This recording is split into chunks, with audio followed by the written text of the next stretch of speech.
everybody. This one here is Monument Place.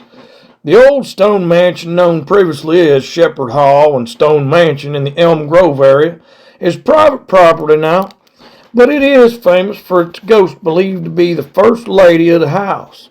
It is a National Historic Landmark and is not open to the public.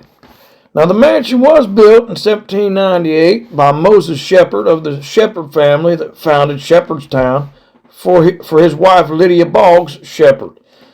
Now, Moses had inherited the land from his father, and who had built a plantation, a grist mill, and Fort Shepherd on the property.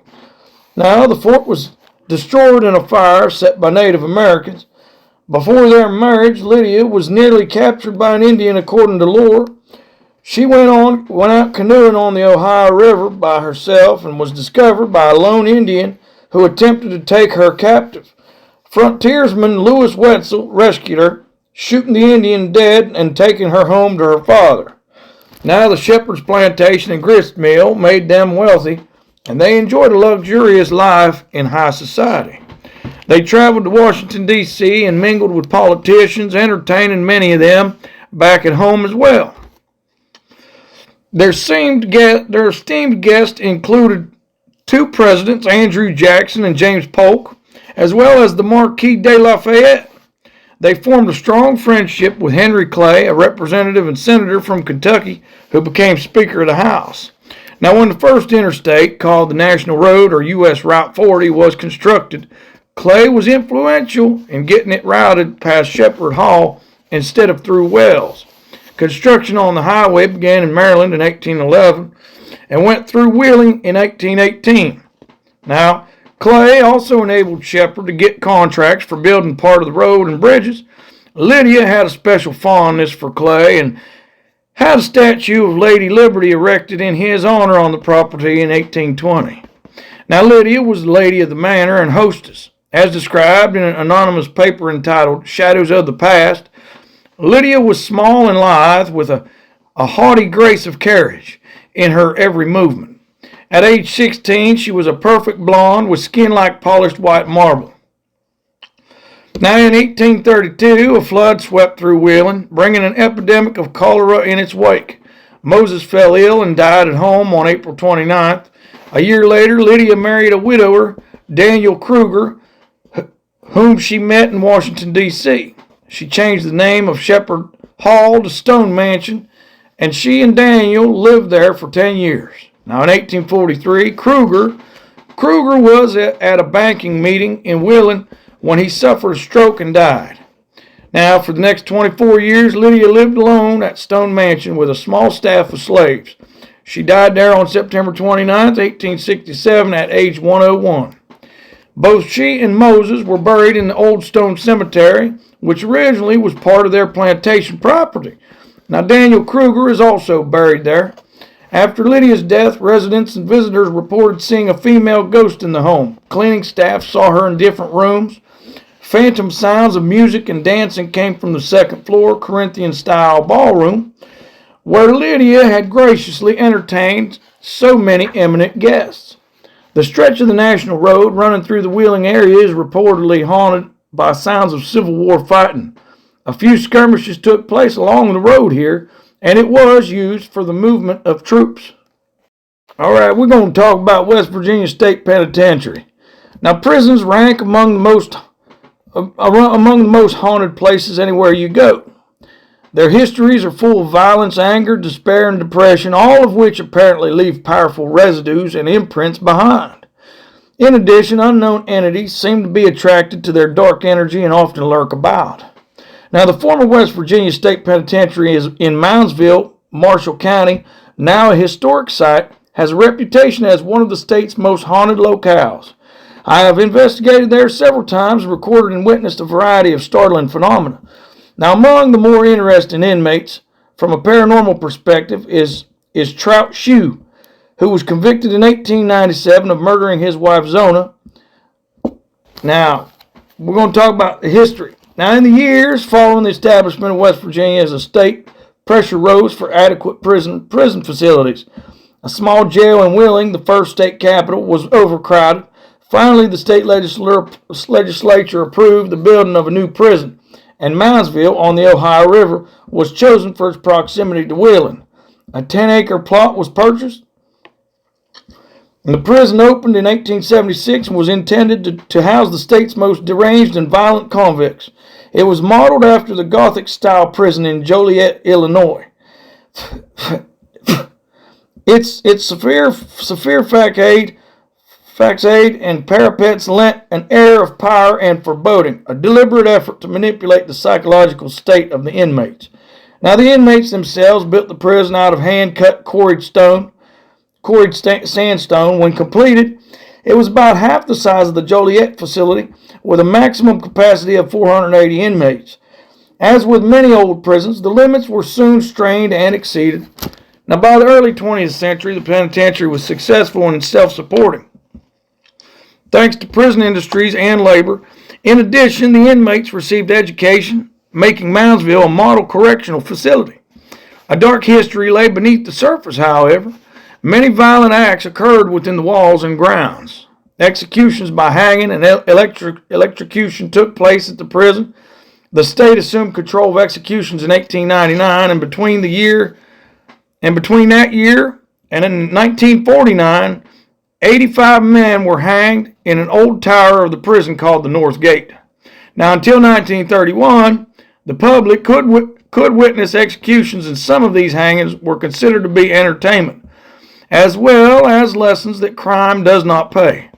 Now, on June 19th of that year, a particularly grisly hanging ended the public spectacles. Frank Heyer, convicted of murdering his wife, paid with his life. Before the horrified crowd of spectators, his head was severed by the noose and plopped to the ground. After that, executions were limited to officials and those permitted by invitation.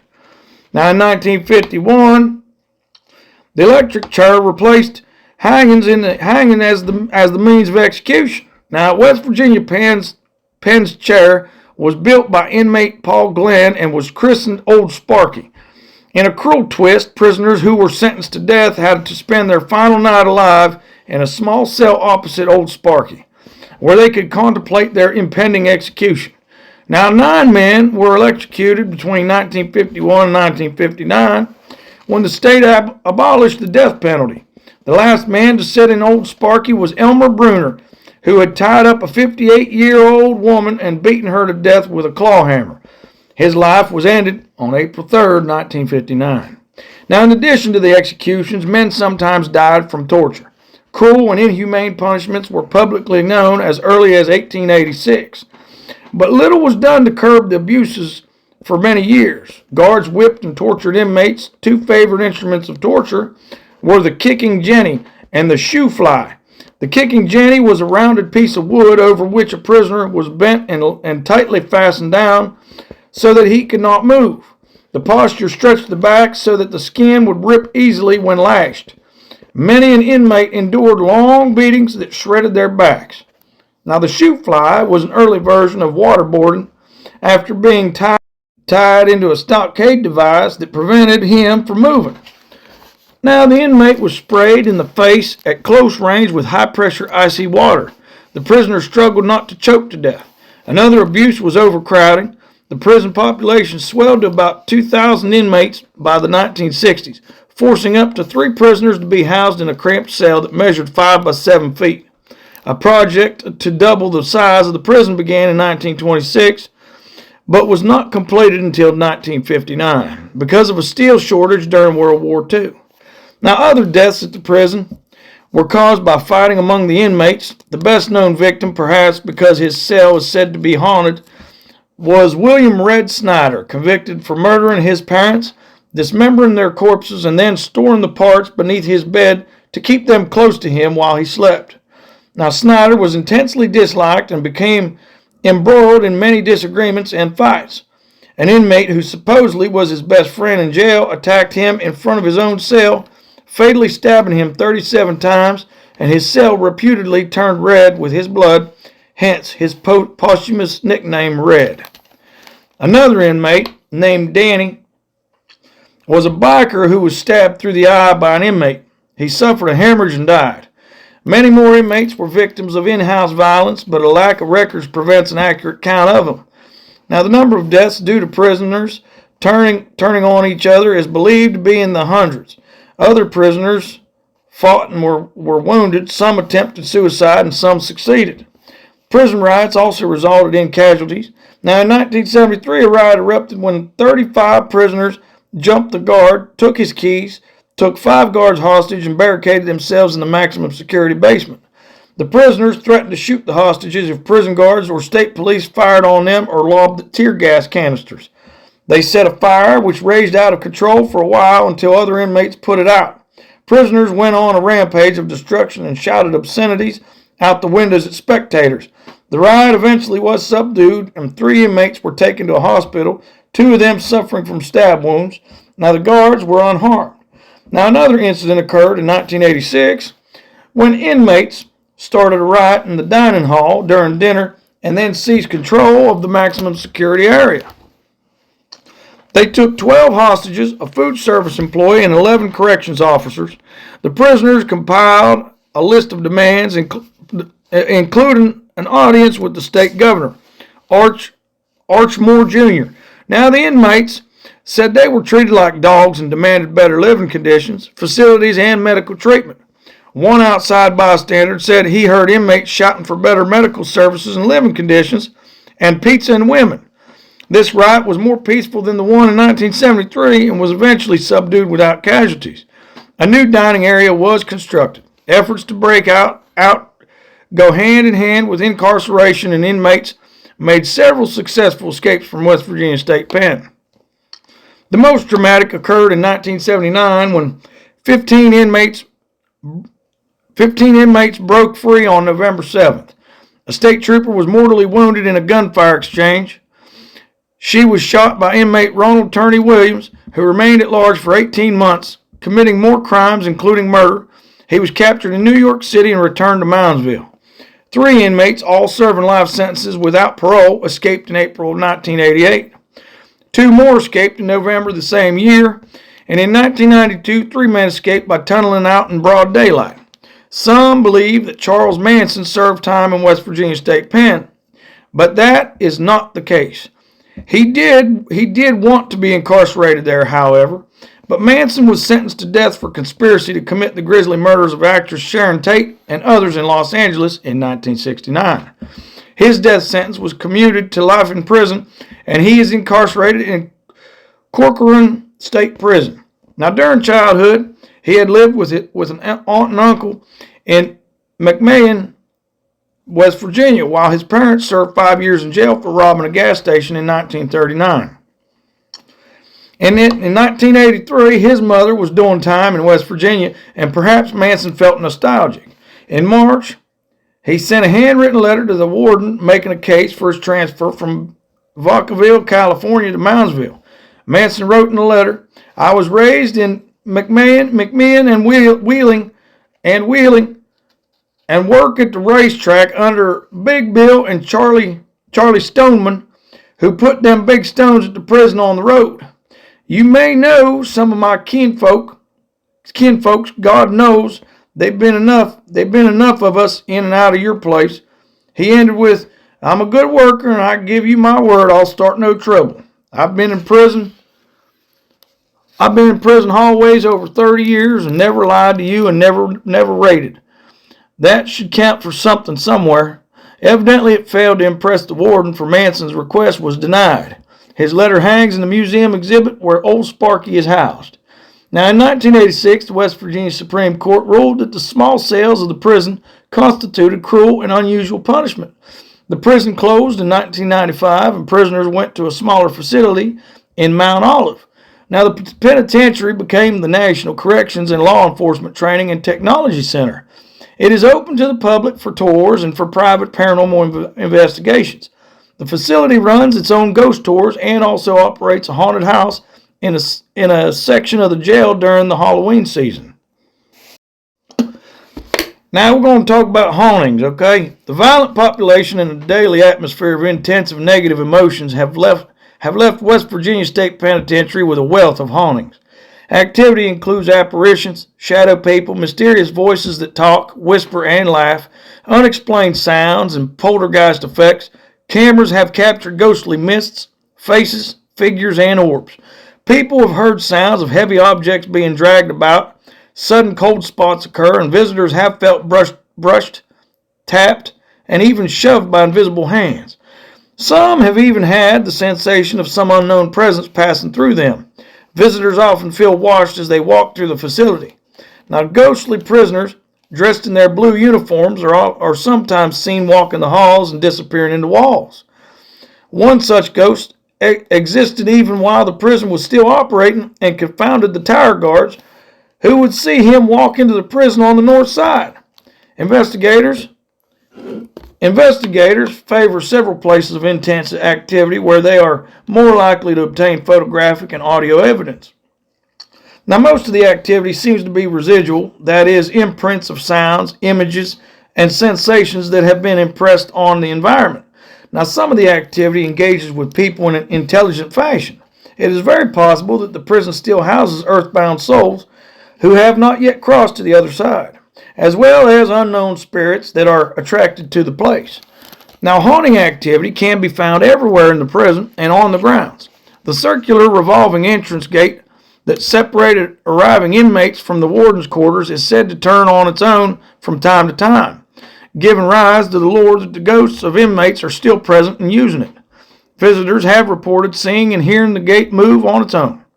Now, the sight of hangings in a structure outside and behind the main facility, visitors say the north wagon gate exudes an evil feeling, and some say they feel watched. Mystery sounds and voices have been captured in EVPs. Apparitions of the condemned are sometimes seen.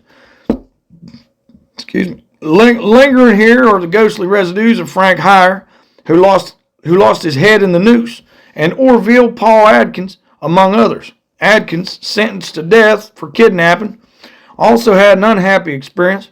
He was standing on the scaffolding waiting for the noose to be secured around his neck when the trapdoor was inadvertently released, and he fell 20 feet onto a stone walkway, injured but not killed.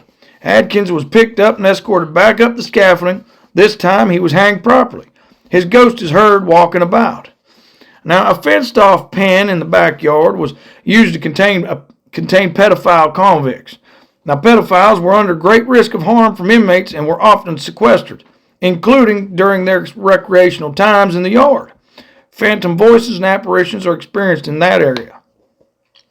Now, the prison's worst offenders were placed in North Hall, not for the crimes they committed on the outside, but for their violent behavior on the inside. When sent to North Hall, inmates would be confined to their cells for 23 hours a day, supposedly to shape themselves up. Danny, the biker who was stabbed in the eye, and Red, who was stabbed to death, both had cells in North Hall. Photographic anomalies are often captured in Danny's cell. Red's cell is quite active for investigations, many of whom feel uncomfortable there. Red is said to communicate via equipment and devices and through mediums. During one of my investigations, I set up my ghost box, a modified radio that theoretically enables spirits to speak in real time, and asked if anyone was present. Now, a husky male voice responded, "Red." The communication was accompanied by loud banging sounds on the walls of the cell. On another occasion, the batteries in my camera and digital recorder went dead inexplicably while I was in the cell. Now, in 2001, employees of the penitentiary's Halloween season haunted house attraction had a spooky experience. One employee was stationed next to North Hall. After the last group went through, several other employees gathered in the area to wind up the night. When the cell's doors in North Hall started banging open and closed by themselves, they ran into the hall to check out the noise, but no one was present. Now later, as the employees were at the main door getting ready to leave, they heard the cell doors bang repeatedly again. They investigated and again found no one there. As they walked out to their cars in the parking lot, they could still hear the cell doors banging. On the basement level is a large area called the Sugar Shack, where inmates had indoor recreation during winter months and inclement weather. Supervision was often inadequate or lax, and recreation included many things, such as drug deals and fights. Many EVPs are recorded here. I had one of my oddest paranormal experiences in the Sugar Shack with members of the Center for Paranormal Study and Investigation, based in the Pittsburgh area. Now, Scott Phillips, Maureen Davis, and I set up equipment that included video, a ghost box, audio recorders, and EMF meters. We started asking questions, inviting real-time responses over the ghost box. We had high expectations, having heard a great deal about the Sugar Shack. We were quickly disappointed. The room seemed flat, and nothing came over the ghost box in response to questions. Now, after a few minutes, the ghost box suddenly cut out and went silent. I hadn't touched it. Examining it, I found that somehow the volume knob had been turned all the way down. I readjusted it, and the box resumed its audible scan. After a few more minutes, the ghost box cut out again. This time, I found that the speaker jack was pulled apart way out. Not completely, but enough to cut the audio. I pushed the jack back in, and the scan sound resumed. Exasperated, I commented to Scott and Mo about what had happened twice, as though someone was playing with our equipment. I said out loud, addressing whatever entity or entities might be present, "Is that you?" Nothing responded over the ghost box speaker. Now, Maureen said, "You don't want to talk to us, do you?" I repeated, "Is that you? Are you messing with our equipment?" Without a beat, an answer came over the ghost box, an impossibly long and sustained portion of the theme music from The Twilight Zone. We burst out laughing. Someone ghostly had just played a joke on us. I often find infirmary areas to be favorable spots for collecting evidence. On one investigation at the prison, several of us set up our equipment in the infirmary. Now, when we asked questions, we heard thumps and banging on the walls. We were the only ones in the area. Now, the general basement area is haunted by the maintenance man, the ghost of a man who spied on inmates and reported to guards. The story goes that one day he was stabbed to death by a shiv-wielding inmates while he sat on a toilet in the basement. Now, in the solitary confinement area, people often feel sudden extreme cold and sensations of being touched on the back. Other hot spots include death row, the psych ward, chapel, shower cages, dining room, and boiler room, all of which make the most active list at the prison. However, you can experience phenomena anywhere in the facility, even while walking down some of the corridors. Even if you sign up for a nighttime paranormal investigation, make time to take one of the historical tours offered during the day.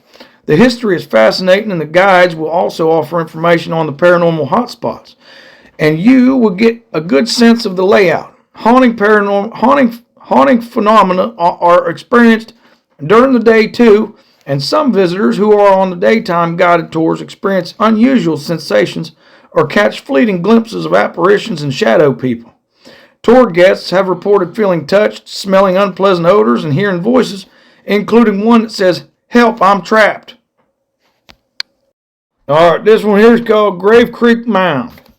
Across the street from the West Virginia State Penitentiary in Moundsville, Marshall County, is a magnificent Adena burial mound, 240 feet wide and 62 feet high, and made of about 60,000 tons of dirt.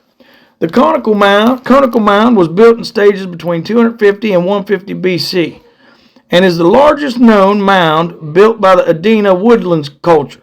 Now, the mound was discovered by European settlers in the 1770s. Joseph Tomlinson and his brother had built a cabin at Grave Creek Flats. Joseph stumbled on the mound one day while hunting.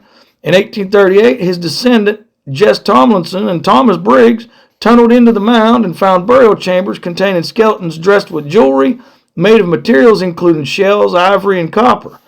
They conducted a thorough excavation, and then Tomlinson opened a museum with the finds. Now, around the turn of the century, the mound was marked for demolition, but in 1908 it was saved by the willing chapter of the Daughters of the American Revolution. The state purchased the site the following year, and in 1978, the Delft Nerona Museum opened on the site, featuring many artifacts taken from the mound and elsewhere. The Grave Creek Mound is now a National Historic Landmark.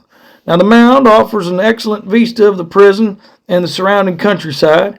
It is well worth a visit, so if you are planning to see the penitentiary, add some extra time for the museum and an easy climb up to the top of the mound. Apparitions are occasionally sighted on and around the mound at night, especially by paranormal investigators who are on all-night investigations. Whitish forms have been reported drifting around the mound late on some nights. Perhaps some are ghosts of the dead whose final resting places have been disturbed. All right, this here we're going to talk about Aspen Manor, okay? Exotic lifestyles and possibly a murder victim or two are part of the ghost lore surrounding Aspen Manor Bed and Breakfast, located in the hills of Wellsburg, Brooke County, overlooking the Ohio River. Architectural experts call this former private home the jewel of the Ohio Valley, and it is listed on the National Register of Historic Places. Now let's talk about the history of Aspen Manor. Okay, Aspen Manor has had a long and colorful past. J.B. Vandergrift, the wealthy playboy son of Pennsylvania oil and steel tycoon J.J. Vandergrift, commissioned the design for his private home in 1896. He tapped two architects, Frank Alden and Alfred Harlow, who were renowned for the homes they had designed for other wealthy clients. The manor was completed in 1901 and christened Vancroft.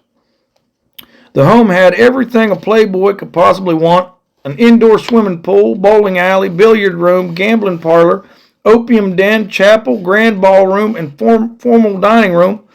Vandergrift decorated it in English hunting lodge style with mounted animal heads and expensive Gustav Stickley furniture. Some of the rooms had their own themes, such as the Oriental, Turkish, Indian, and President's rooms, all full of original portraits and expensive furnishings. Now, in addition to the manor home, the 600-acre property had 32 buildings, its own powerhouse for electricity, and a horse racetrack. Vandergrift entertained lavishly in his Monte Carlo of the Ohio Valley, as the place was known. Guests could behave with abandon and indulge in opium, week-long poker games, cockfighting, and other pleasure pursuits.